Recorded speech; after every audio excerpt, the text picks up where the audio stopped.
The government announces it's raising the minimum wage, while some say it's just not enough.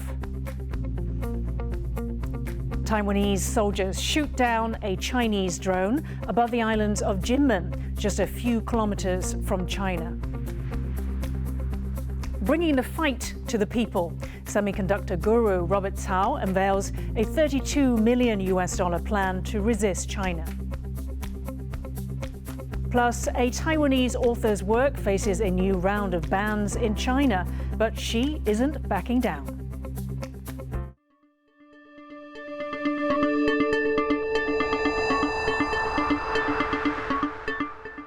A warm welcome to TaiwanPlus News. I'm Yin Khvat. Taiwan's government has announced it will raise next year's minimum wage to 26,400 NT dollars or $865 per month. Some Taiwanese say this is still not enough, while many businesses are advocating for a pay freeze to save their profits. Bing Wang reports. Chanting for higher pay. Protesters outside the Ministry of Labor demanding a raise in minimum wage.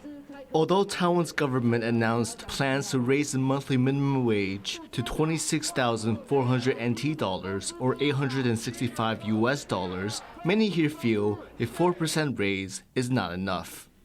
The minimum wage in Taiwan has only risen incrementally over the past few decades. 看你遇到有没有正确的老板或正确的产业这样。 Labor activists say Taiwan's minimum wage is still much lower than other countries in the region. That's even factoring the cost of living. 目前我们周边国家，不管日本、韩国，我们的基本工资是最低的。所以我们这边有很多人说低薪是狗屎，我觉得没有错。 This is what it looks like in numbers. Japan's minimum wage is over 22% more than Taiwan's, while South Korea's is nearly double. And that's despite Taiwan's GDP rapidly catching up and likely to surpass both countries in the next few years. The government says it is addressing concerns about salaries, but at the same time is moving to freeze the pay scale of public sector employees. The Minister of Labor hopes the final decision will keep all sides happy. 我也希望我们所做出来的决议，能够是劳资双赢，也能够给我们国家最基层的劳动者更好的保障。 But on the streets of Taiwan, the conversation should go further than just the minimum wage. Salaries across the board need to keep up with inflation. 应该是偏低啊，因为大部分的就业环境现在不是很好。 Raising salaries was part of Taiwan's President Tsai Ing-wen's campaign when she was re-elected in 2020. She promised to raise the minimum wage to at least 30,000 NT dollars or around $1,000 a month by the time she finished her term in 2024. Last year, the average real wage dropped due to the soaring cost of living, which means that increases in prices exceeded pay raises. In fact, government figures show that the price of household necessities such as bread, rice, sugar, and even shampoo has jumped 5% since last year. That's far more than most people's salary raises. Ricky and Bing Wang in Taipei for TaiwanPlus. Now, for more on Taiwan's minimum wage, Bing Wang spoke to Roy Ng, a salary activist based in Taiwan. Can you just elaborate a little bit on why raising the minimum wage is so important? I think Taiwan's minimum wage, as compared to the cost of living, is actually quite low. If we use Numbeo, the online crowdsourcing website that allows people to input the cost of living in their countries. And if we compare it with the minimum wages of the various countries, you can see that Taiwan's minimum wage is actually vastly inadequate for its cost of living. One of the key issues is that housing costs in Taiwan is very high. In fact, Taiwan's housing prices are one of the highest in the world, even though its minimum wage as compared to the other advanced countries is still one of the lowest and as low as other Eastern European countries. So when we look at it as a whole, Taiwan's minimum wage is actually inadequate. How do the government officials get together to determine Taiwan's minimum wage? I think the the discussion now is also focused on how much profits businesses are earning in the last year and whether they are able to handle the increases in the minimum wage. I think Taiwan could be looking at the problem slightly misguided though.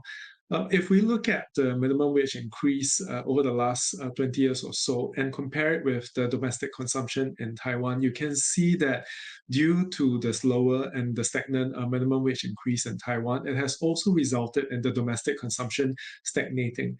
What this means is that it will then impact on the profits of domestic businesses, and the businesses of Taiwan are therefore not able to see their profits grow as fast due to the depression of the minimum wage. Because we also need to look at whether the minimum wage is adequate for the cost of living. I would argue that this is a key metric to look at, because once you're able to ensure that the minimum wage is able to satisfy the cost of living in the country, then what this means is that people are able to spend adequately to support the domestic businesses. How is Taiwan's minimum wage compared to other developed countries in the region? If you look at Taiwan's minimum wage, it is about $25,250 now. As compared to South Korea, their minimum wage based on the currency exchange rate is about close to 50,000. I think it's about 48,000 at this point. And in Japan, it is about 40,000 odd as well. So of course, if you compare with the cost of living, their cost of living is higher than Taiwan. But if you look at their minimum wage is nearly twice as high as Taiwan, but their cost of living is not twice as high on average. In fact, Taiwan's grocery prices are as expensive as South Korea and Japan, and Taiwan's grocery prices based on Numbeo are one of the most expensive in the world. Its housing prices are also on par with Japan and South Korea, and one of the highest in the world as well. Taiwan has shot down a civilian drone above the outlying islands of Kinmen, just a few kilometers from China, a day after Taiwanese soldiers fired live rounds at Chinese UAVs. Within Taiwan, criticism is mounting about the speed of the government's response to heightened Chinese military activity around the country. James Shater reports. Buzzing above Taiwanese bases, unmanned Chinese drones are playing a growing role in Beijing's palette of pressure toward Taiwan. In response, Taiwan's defense ministry on Wednesday said they would increase monitoring and elevate air defense missile alerts to track Chinese drones. 驱离无效的时候，我们判其对我造成威胁时，我们将按照程序来实施接战的航机，并且依例来遂行自卫权反击。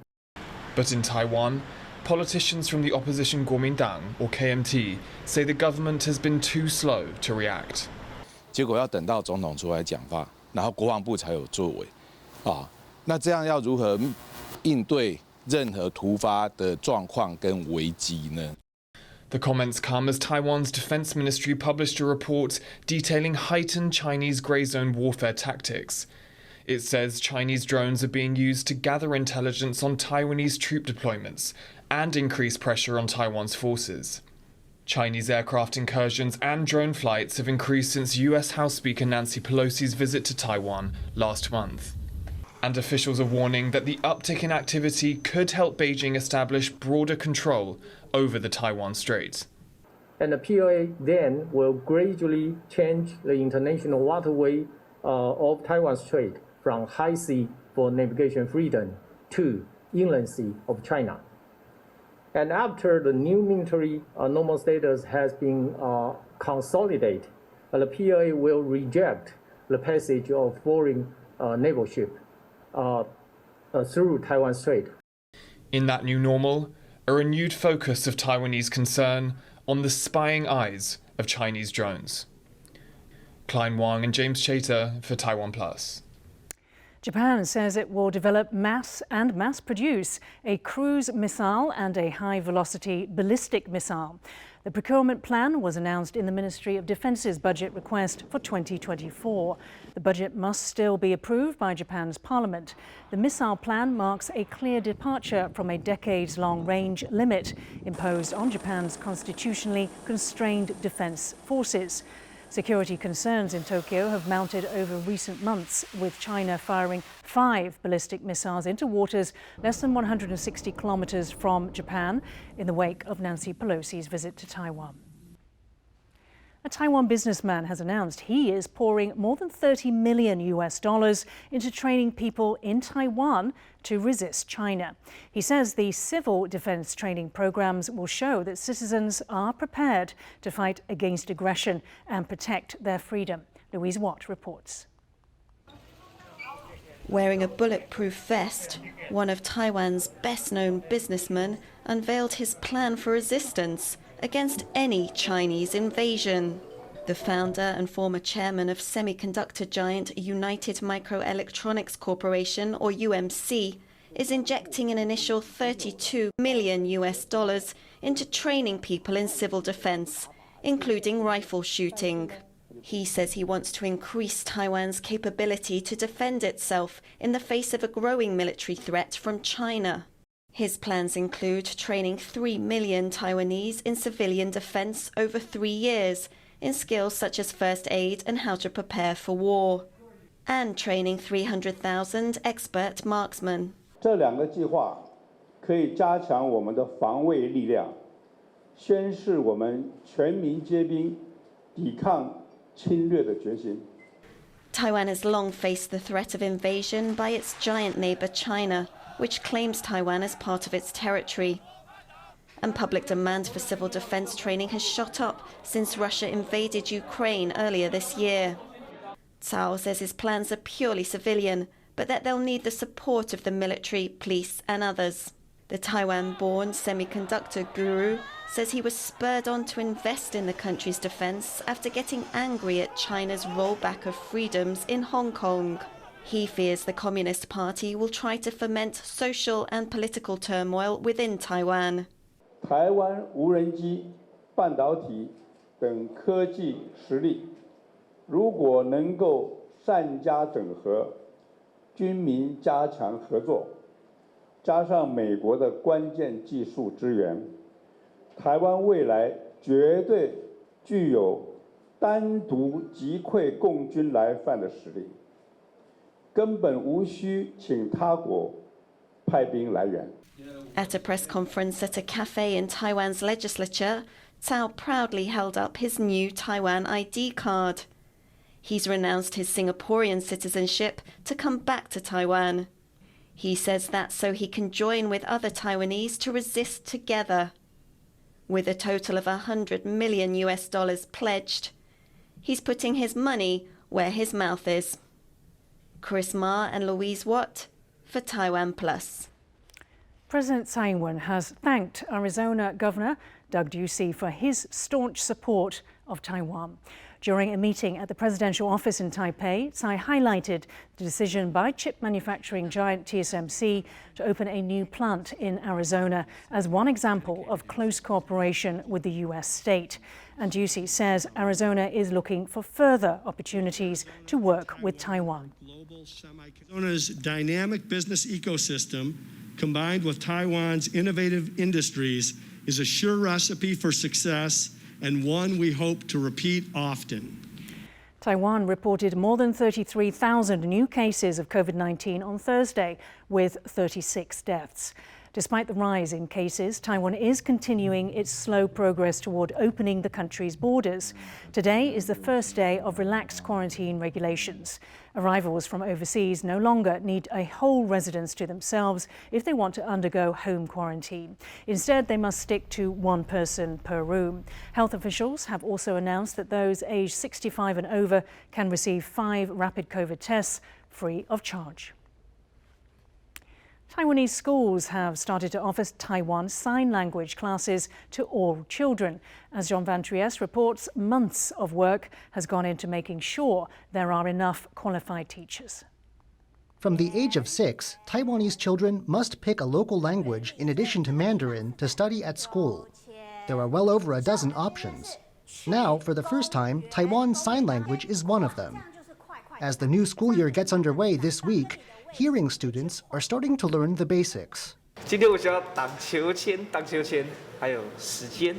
觉得透过这堂课，我可以更加了解到那些需要使用手语才能沟通的人的感觉是什么样子。The instructor of this class learned Taiwan Sign Language at university, but qualifying to teach these classes takes much more training. Teachers have spent the summer undergoing 108 hours of training, including 63 hours of sign language instruction. They've also had to teach mock classes in front of evaluators and pass 2 exams. 3个月确实非常非常短，加上他的培训时间其实也很慢才出来，所以他的语序真的跟我们平常讲话很不一样。这个我觉得这个是我在学习手语的时候觉得最困难的地方。So far, only 230 teachers have received their qualifications. To ensure there will be enough teachers by the next school year, a second round of training is already underway. The hope is all Taiwan's languages, spoken and signed, are represented equally in the curriculum. Patrick Chen and John Van Trieste for TaiwanPlus. Coming up after the break, we find out how a team of conservationists is trying to save one of Taiwan's rarest insects.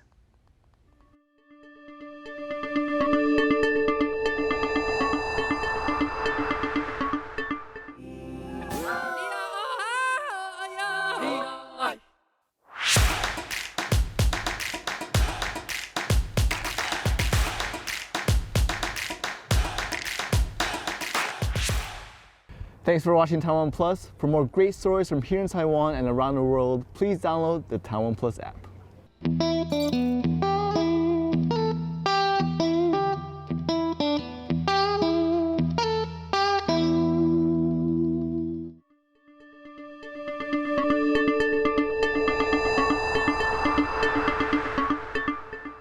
Welcome back. You're watching Taiwan Plus News. The United Nations Human Rights Office says China's detention of Uyghurs and other mostly Muslim ethnic groups may constitute crimes against humanity. The assessment comes in a long-awaited report into human rights in China's western region of Xinjiang. The report concludes that, quote, serious human rights violations have been committed in the region and that allegations of torture, sexual violence and other abuses are credible. China has denied abuses in the region and says the report is based on disinformation and lies. For more on the report's findings and its implications, our reporter Ryan Hoko-Patrick spoke with the US-based Uyghur human rights lawyer Ryan E. Assad. Language in this report is being interpreted differently by different people. Some activists say it's not strong enough, but where do you stand? Do I wish for stronger language like the genocide and crimes, definite crimes against humanity? Yes, definitely. But at the same time, China is a very powerful, I wasn't expecting genocide language to be deployed in that sense. But despite the Chinese government's lobbying against this report, economic and political coercion, the report still came out pretty strong. So I think it's a strong indictment on China's crimes against humanity. In a way, the release of this report does feel like a watershed moment. But what sort of accountability mechanisms can we look to in the future to actually improve lives for the victims and their families? While the report asks the Chinese government to take concrete action, I think that concrete action can only be demanded by the international community through our constant calling out and as well as monitorship. And increasingly, we're seeing national courts using their universal jurisdiction, allowing victims to sue countries for just spoken crimes, crimes against humanity, genocide, or war crimes as such. So I hope that many countries that lend their extraterritorial jurisdiction to victims of crimes against humanity would also extend the same to the Uyghurs. Bachelet came under a lot of fire earlier this year for delaying the release of this report, making a trip to China that many saw as very tightly controlled by the authorities. So at the end of the day, when you look at this report, do you think that her and her office have done a good job? The report is a very detailed analysis that reflects the multi-dimensional aspect of this crisis, from family separation to the forcible factories, and just, so much more. I think it is a very strong report condemning the Chinese government's crimes against humanity, but most importantly, I was heartened to see that the report ends with gratitude to survivors and victims who actually told the truth to the world despite knowing the tremendous risks. As a lawyer, but also as a victim's family member, I would love to see even stronger term of condemnation. But under the circumstances, given China's economic influence, political and diplomatic coercion at the UN, I think despite all of that, we still got a pretty strong report. That says a lot because this crisis in itself is at a scale that we haven't seen. Well-known Taiwanese writer Lung Ying-tai is facing a ban on her works in parts of China. But this is far from Lung's first brush with the Chinese censors, and as John Van Trieste reports, she has responded with defiance. Lung Ying-tai has worn many hats over her career. Essayist, literary critic, public intellectual, and on top of that, Taiwan's first ever culture minister. Her works have advocated democratic values since before Taiwan was a democracy. Her calls for democratic change have extended to China, too. 希望看到习主席他有非常大的历史的眼光跟魄力，展现给我们看北京有多大的文明的力量。Lung's outspokenness has gotten her a cool reception in China, at least officially. 2 of her works have been banned there for more than a decade. And more writings were banned when she expressed support for protests in Hong Kong in 2019 against a proposed bill that would have opened the door for extradition to mainland China.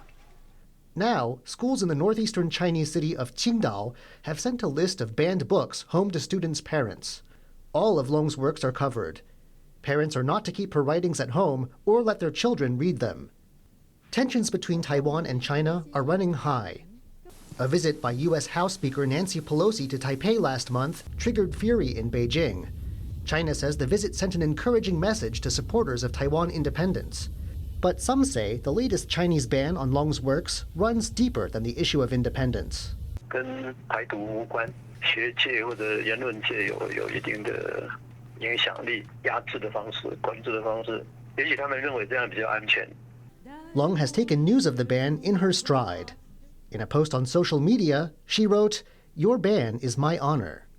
She says she won't stop writing or calling for freedom in China.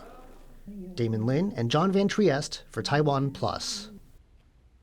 Taiwan's Mainland Affairs Council, the body responsible for relations with China, Hong Kong and Macau, says that it will take immediate action to stop liquidators hired by the Hong Kong government from seizing data and company accounts belonging to the now defunct Apple Daily Taiwan. 任何行为如属于香港清盘令在台效力之延伸，依法无效。如果港方执意将恶法黑手深入台湾，我相关机关将依法立即采取相关作为。我们也要正告相关的国人，不应配合执行恶法，以免触犯我国法律。 The response came after media reports said that a liquidator and consultancy group would visit the old Apple Daily building in northern Taiwan on Thursday morning. Apple Daily Taiwan shut down its website on Wednesday, leaving a thank you note for readers. The Hong Kong edition of Apple Daily was forced to close last year after its assets were frozen under the territory's national security law. A Singaporean entrepreneur who bought the Taiwan operation says he has rehired many of the staff from Apple Daily to launch a new news site called Next Apple. Taiwan is home to one of Asia's rarest damselflies, the 4-spot midget. The last 10 years have seen a dramatic decline in the local population as its natural habitat is eroded. Now conservationists are hoping to change the species' fortunes. Ken Ning has more. A delicate and increasingly rare sight. The 4-spot midget damselfly is classified as a near-threatened species by the International Union for the Conservation of Nature. Found only in Japan, Hong Kong, and Taiwan, it needs brackish water where fresh and saltwater meet to survive. Here in Taiwan, it's only found in Wugu, Huanggang Estuary, and the Shutdown wetland. 像一般的物种，生活的条件可以很宽松，那它只局限在潮间带有芦苇虫，而且它的水分的盐度要在5%到10%之间。所以这么多限制条件的环境，如果它的数量很多的话，表示我们的整个生态环境是比较多样性的。Local NGO The Society of Wilderness has been monitoring the animal's population for over a decade, recording a worrying decline. 在2012年那时候监测到的数量1年加起来有1000多只，后来它开始递减，到现在这3年我自己来调查，都只有以前的零头不到啊，剩1/10这样子。4-spot midgets are threatened by the destruction of wetlands and plant life. But Society of Wilderness has joined together with the Taipei city government to try and create a new habitat for the damselflies in an artificial wetland. 这边正好是淡水下来，海水可能涨退潮的一个交汇口，所以这边叫做半咸水区。所以透过这个 RCP 管是可以把这边的水引进去，让里面也保留跟这边一样的咸水的一个特性。With the help of civil society and local government, these rare creatures will hopefully be able to keep on fleeting around Taiwan's waterways for years to come. Ricky and Ken Ning for TaiwanPlus. Thank you for watching Taiwan Plus News. I'm Yin Khvat. Finally, we leave you with images of the Tomatina Food Fight Festival in eastern Spain. Thousands of participants throwing more than 130 tons of overripe tomatoes on each other. For more stories from Taiwan and around the world, please download the Taiwan Plus app. Stay safe and see you next time.